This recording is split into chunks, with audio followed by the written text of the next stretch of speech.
নিজের কাজ নিজে করব? আমি তোমার স্বামী, আমি তোমার কাছে এইটুকু আবদার করতে পারি না? হ্যাঁ,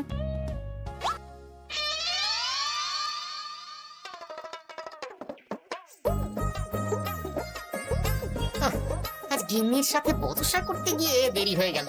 মহারাজ আবার আমার দেরি দেখে রেগে না যান।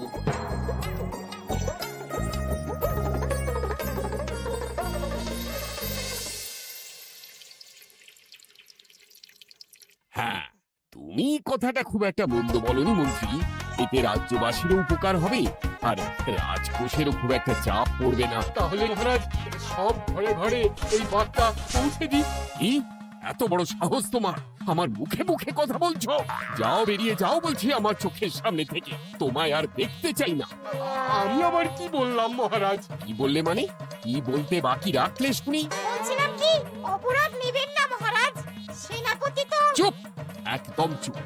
আমি মরছি নিজের জ্বালায়, আর তুমি ওই ভুল ভাল বলে আমার মাথা বিগড়ে দিতে চাইছো? মহারাজ রেগে আগুন, এই ছিলেন ঠান্ডা। এই তো মুখে হাসি ছিল, এখন হাতে ডান্ডা। কি বললে কবি? তুমি আমায় অপমান করলে?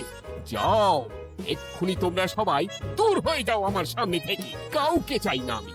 এই মুহূর্তে রাজসভা আমি শূন্য দেখতে চাই, না হলে আজ সব কটা গর্দান নেব আমি।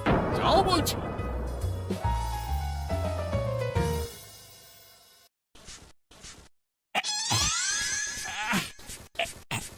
আহা, একটু শান্তি হলো। ভেবেছিলাম রাজসভায় করব, তাই রে নাই রে। রাজা দিলেন ঘাড় ধাক্কা, এখন সবাই বাইরে। এ তো তোমার জন্য। তুমিই তো বেমক্কা একটা এমন কবিতা বললে। আহ, কেন এইভাবে চটছেন মন্ত্রী মশাই? দোষ তো আপনারও। আপনি তো কি একটা বলে রাজা মশাইয়ের মাথা গরম করে দিলেন। আমি আবার কি বলেছি? আরে মহারাজ তো সেনাপতির ওপর রেগে গেলেন। আরে বাবা, আমি আবার কি করলাম? পণ্ডিত মশাই কি সব বলে দিলেন, তখনই তো মহারাজ। এই আমার নামে একটা অসাধু বাক্য বললেই আমি কিন্তু এ কি কাণ্ড! কৃষ্ণনগর রাজসভার সভারত্নরা বাইরে বের হয়ে কি মহা হট্টগোল শুরু করলেন। মহারাজ সবাইকে একসাথে ঘাড় ধাক্কা দিয়েছেন। ওরে বাবা, এতগুলো ঘাড়ে রাজামশাই একসাথে ধাক্কা দিলেন কিভাবে? আচ্ছা, দোষটা কে করলো? দোষ করেছে ও, দোষ করেছে ও। দোষ করেছে ও। দোষ করেছে ও। এবারেও কেউ একমত হতে পারলেন না কে দোষ করেছে। আচ্ছা বেশ, কি হয়েছে কেউ একটা খুলে বলুন দেখি। আমি বলছি, মহারাজ বেশ খোশ মেজাজি ছিলেন, কিন্তু হঠাৎ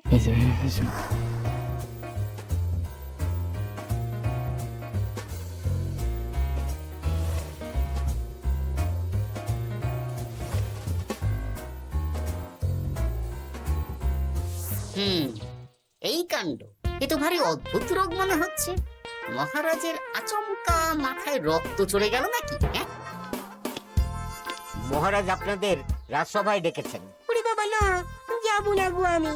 আমার কাছে আমার প্রাণ সবচেয়ে দামি। আমিও যাব না। নির্ঘাত মহারাজ গর্দান নিতেই ডাকছেন। আমিও যাব না গোপাল, আমারও প্রাণের বড় মায়া। আচ্ছা, এটা কি কোনো কথা হলো? প্রাণের মায়া কার নেই বলুন তো? আর মহারাজ যে গর্দান নিতেই ডাকছেন তার কি কোনো মানে আছে? অন্য কারণও তো হতে পারে। তুমি কি করে বুঝলে? হ্যাঁ, বুঝতে পারিনি, তবে আন্দাজ করেছি। তোমাদের কথাতেই শুনলাম মহারাজ খোশ মেজাজেই ছিলেন, সহসা রেগে গেছেন। আবার যে সহসা খোশ মেজাজেই ফেরেননি, তাই কি বলা যায়? এটা তুমি বলনি তো বন্ধু। চলো সবে ফিরিয়ে আনি রাজসভার ছন্দ। আরে গোপাল, এসো এসো এসো। তা এত দেরি করলে কেন?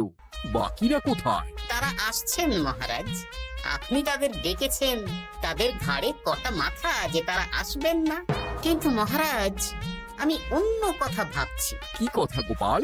আপনি নাকি সভায় আজ হঠাৎ সবার উপরে রেগে গিয়ে তাদের সভা থেকে বের করে দিয়েছেন মহারাজ। এ কি সত্যি মহারাজ? আরে না না গোপাল, মোটেও না। বলতে পারো আমি সবার সাথে একযোগে একটা রসিকতা করছিলাম। আমি দেখছিলাম সবাই আমার রসিকতা কেমন বুঝতে পারে। তাই নাকি? আসলে তুমি ছিলে না বলেই এরা কেউ আমার রসিকতা ধরতে পারেনি। কি সত্যি মহারাজ, আপনি সত্যি আমাদের উপর কোনো রাগ করেননি? এ কি এই সব কিছুই আপনার রসিকতা ছিল? ও মা, তাই নাকি মহারাজ? এই যে আপনি শুনিয়ে দিলেন কথা কড়া কড়া, সবকিছুই ছিল আসলে নিছক মজা করা। আবার যত সব বাজে বকছো তোমরা। এত কথা কেন? তোমরা কেউ আসলে মহারাজ কৃষ্ণচন্দ্রের রাজসভার যোগ্য নও। যাও যাও, দূর হয়ে যাও। কিন্তু মহারাজ, এই যে আপনি বললেন, তুমি সবার আগে যাও তো। তুমি হলে সব নষ্টের গোড়া। যাও বলছি, আমার আর ভালো লাগছে না। যাও। জপ বাবা।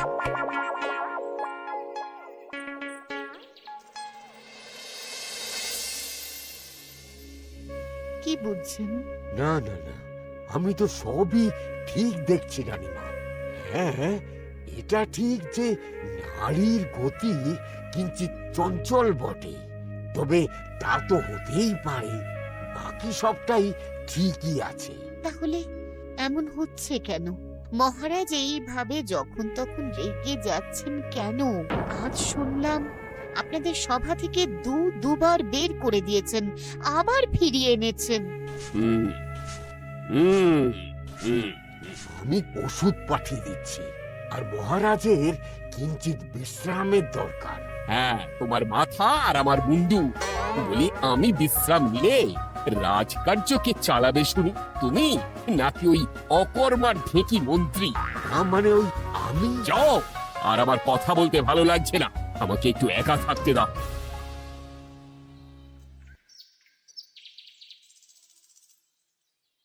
এই ব্যাপারটা কি বুঝলে গোপাল?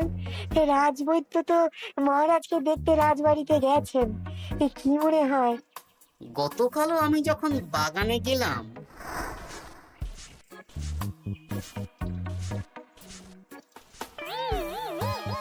গোপাল, তোমার কি মনে হয় মহারাজকে কোন রোগে ধরেছে? এই রেগে যাচ্ছেন, আবার এই মাথা ঠান্ডা হয়ে গিয়ে ডেকে পাঠাচ্ছেন। আমি বলি কি গোপাল, তখন সবার সামনে বলিনি বটে, তবে এখন তোমার সামনে স্বীকার করতে বাধা নেই। কি কথা বিজ্ঞানী? মহারাজের এই রাগের কারণ হয়তো আমি। আমার মনে হয় আমার দোষেই উনি এরকম বারবার রেগে যাচ্ছেন। কেন? আসলে মহারাজ আমাকে একটা মাথা যন্ত্রণা সারার ওষুধ আবিষ্কারের দায়িত্ব দিয়েছিলেন, তো আমি অনেক চেষ্টা করেও সেই ওষুধটা আবিষ্কার করতে পারিনি। যেটা আবিষ্কার করেছি তাতে সেরকম কাজ হচ্ছে না। আমার মনে হয় ওনার মাথা ব্যথা থেকে এরকম হচ্ছে। সে যাই হোক, তুমি কিছু একটা করো গোপাল। মহারাজের অসুখ কিভাবে সারানো যাবে সেটা নিয়ে কিছু একটা ভাবো। ভাবতে তো হবেই। আজ সন্ধেবেলায় তুমি তোমার বাড়িতে বাকি সভাসদদের ডেকে আনো, আমি সমাধান সঙ্গে নিয়ে সময় মতো চলে আসবো। আচ্ছা বেশ, তাই হবে। আমি এক্ষুনি বাকিদের খবর দিয়ে দিচ্ছি। আর বিজ্ঞানী, একটু এদিকে এসো তো, একটা কথা আছে।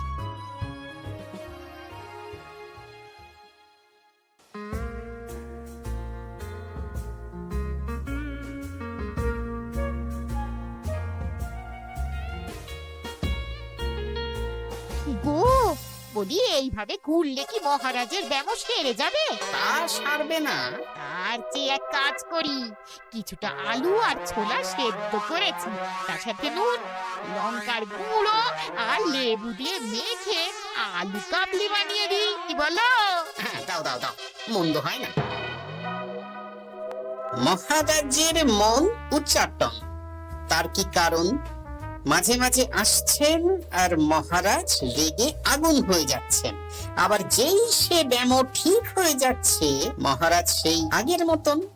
তার উপর আবার সভাসদেরা মনে করছে তাদেরও কোনো দোষ আছে। তাহলে দুয়ে দুয়ে চার করতে হবে, কিন্তু কিভাবে কিভাবে কিভাবে? এই নাও আলু কাবলি খেয়ে পেট ঠান্ডা করে নাও দেখি। হ্যাঁ, বেশ কিছুদিন আগে বিজ্ঞানী লেবুর রসের জাদুর কথাই তো বলছিল। আচ্ছা গিন্নি, তুমি তোমার বিয়ের সময় তোমার বাবার মুদির দোকানের একটা কাঠের ছোট বাক্স পেয়েছিলে না, যাতে শ্বশুর মশাই মোহর রাখতেন? উমা, সে বাক্স তো ঝুলকালি মেখে আছে গো, তা দিয়ে তোমার কি হবে? ঝুলকালি লেগেছে? বাবা বাবা বাবা, তাতে তো আমার কাজ আরো ভালো হবে। যাও যাও যাও, নিয়ে এসো দেখি। আমি ততক্ষণে বেশ খানিকটা অদৃশ্য কালি বানিয়ে ফেলব।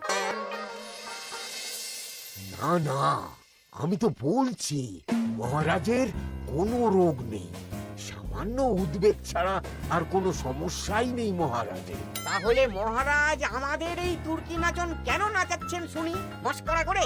তাই তো উত্তর জানা চাই তো।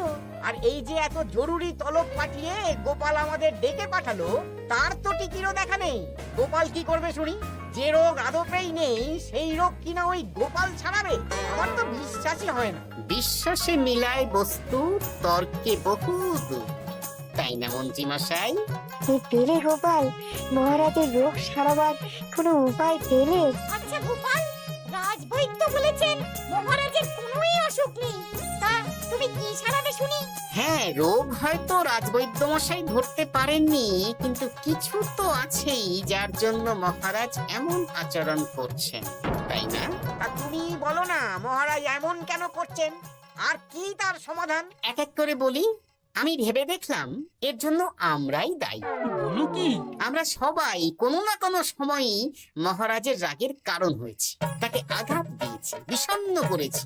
ইচ্ছে করে করিনি হয়তো, কিন্তু করেছি। আর মহারাজ সেই সব কথা বুকে চাপা দিয়ে রেখেছেন। তুমি বলতে চাইছো অতীতে সেই সব ভুলের কারণেই মহারাজ এমন করছেন? আমার তো তাই মনে হয় সেনাপতি। আচ্ছা, তর্কের খাতিরে যদি তাই ধরে নি, তাহলে এখন আমাদের কি করণীয়?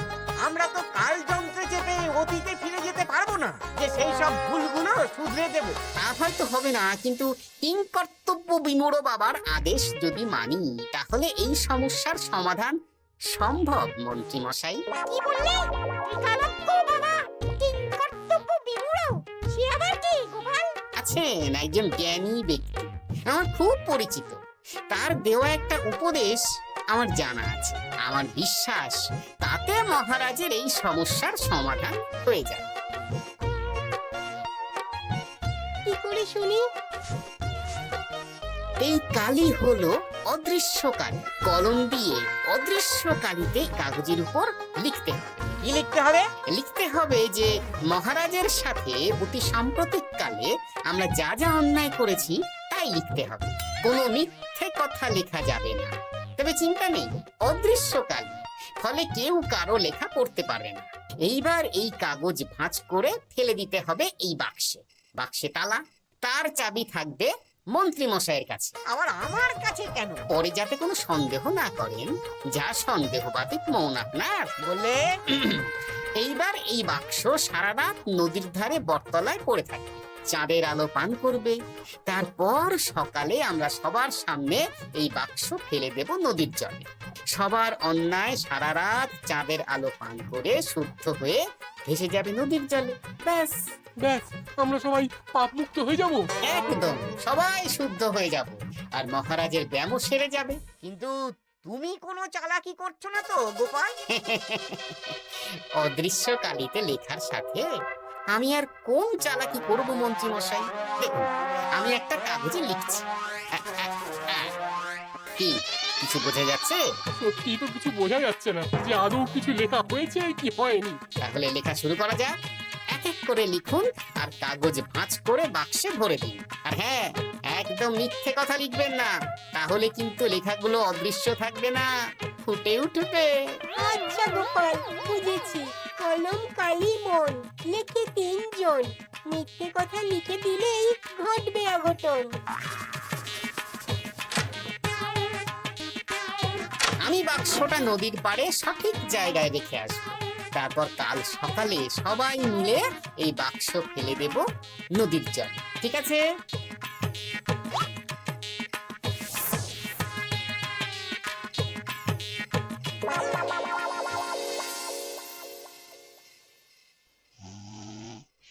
কথায় আছে, মনে যা আসে বলে যাও, ভুলেও লিখো না, তাহলেই বিপদে পড়বে।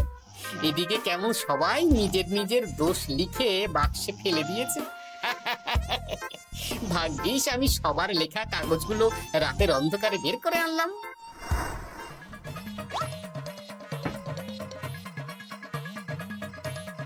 এইবার এই কাগজগুলো ঢুকিয়ে দিলেই কিল্লা ফতে।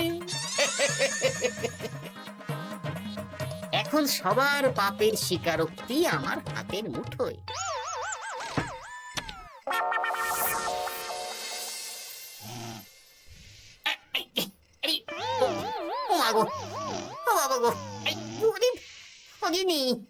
বলি নাক ডেকে তো ঘুমোচ্ছ, আর পিঠটা একটু চুলকিয়ে দাও দেখি। ধ্যাত্তারি, এই জন্যই তো মাথাটা যায় গরম হয়ে। আরে এই সহজ ব্যাপারটাই তো আমি বুঝতে পারিনি। মহারাজের অসুখটা হলে এই যাক, এই রাতের বেলাতেই একসাথে একটা ঢিল পেয়ে গেছি। এক ঢিলে মারবো দুই পাখি। রাজার অসুখ সারবে, আবার সব কটা পাজি শায়েস্তাও হবে।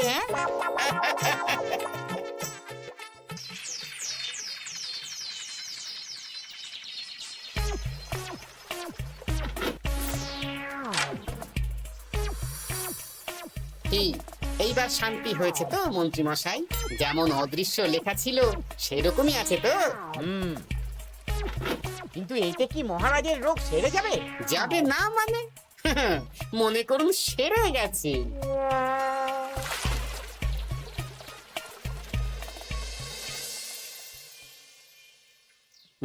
তাহলে আজকে সভার কাজ শুরু করা যাক।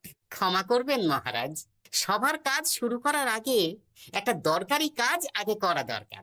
না হলে আবার কখন আপনি আমাদের কারো উপর রেগে যাবেন আর আমাদের সভা থেকে তাড়িয়ে দেবেন তার তো ঠিক নেই, তাই না? গোপাল, আর বিরক্ত করো না। আমার এত সাহস নেই মহারাজ যে আমি আপনাকে বিরক্ত করব। আমি তো জানি নিজের পিঠ যখন নিজে চুলকোনো যায় না, আর কেউ থাকে না সেই পিঠ চুলকিয়ে দেবার মতো, তখন কিরকম বিরক্তি জেগে ওঠে, তাই না মহারাজ? এ কি গোপাল, তুমি এত কিছু কি করে জানো? জানাই তো আমার কাজ মহারাজ। আর এও জানি যে আপনার এই বিরক্তির পেছনে সভাসদগণের ভূমিকা ঠিক কি। তার মধ্যে তুমিও আছো গোপাল, তাই না? আছি, পুরো মাত্রায় আছি মহারাজ। তবে হ্যাঁ, আমি কিন্তু তাই বলে রাজকোষের হিসেবে গোলমাল করে মহারাজের কোপের কারণ হইনি মন্ত্রী মশাই। কি গোপাল ইংরাজি বলছে? না হলে কাল অদৃশ্য কালিতে আমি কি লিখেছি সেটা জানলো কি করে? আমি যা লিখেছি সেটাও কি গোপাল পড়ে ফেলেছে নাকি? যাকে পড়লেই বাকি, সব লেখা তো ওই নদীর জলে ভেসে গেছে। আমি যে লিখেছি তার প্রমাণ কি? তবে আর চিন্তা নেই মহারাজ, সমস্যার সমাধান হয়ে গেছে। এখন থেকে আপনি যতক্ষণ রাজসভায় থাকবেন, প্রথমে মন্ত্রী মশাই, তারপর পণ্ডিত মশাই, আর তারপর রাজবৈদ্য পালা করে আপনার পিঠ চুলকে দেবে। কেন আমি কেন চুলকে দেবো? না দিলে যে আপনার কপালে অনেক বড় শাস্তি ঝুলছে মন্ত্রী মশাই। রাজকোষে যে জালিয়াতি আপনি করেছেন তার স্বীকারোক্তি আমি হাজির করব যে মহারাজের সামনে।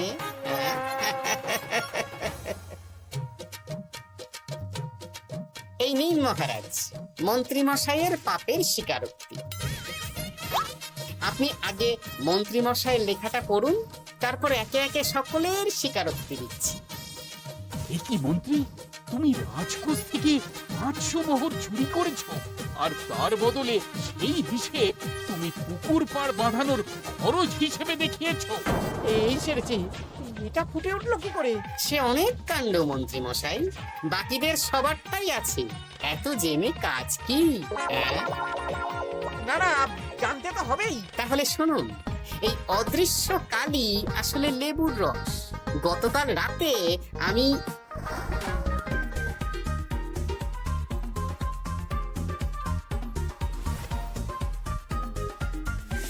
এবার লেবুর রসে অদৃশ্য লেখা কেন বা কিভাবে ফুটে উঠলো সেটা বিজ্ঞানী বোঝাবে।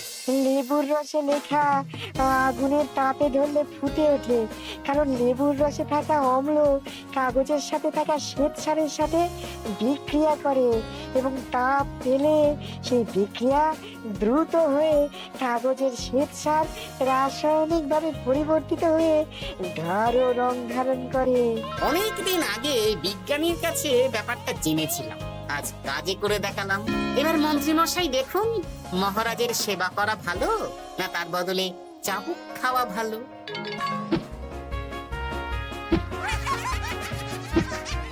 ওরে বাবা, না না, আগে যেমন বুনো ওল তেমনই তো বাঘা তেঁতুল হবে মন্ত্রী মশাই।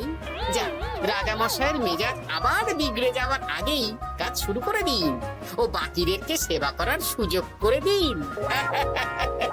আজ থেকে ভুল হলে শুধরে নেব ভুলকে, মন্ত্রীমশাই মহারাজের পিঠ দেবে চুলকে।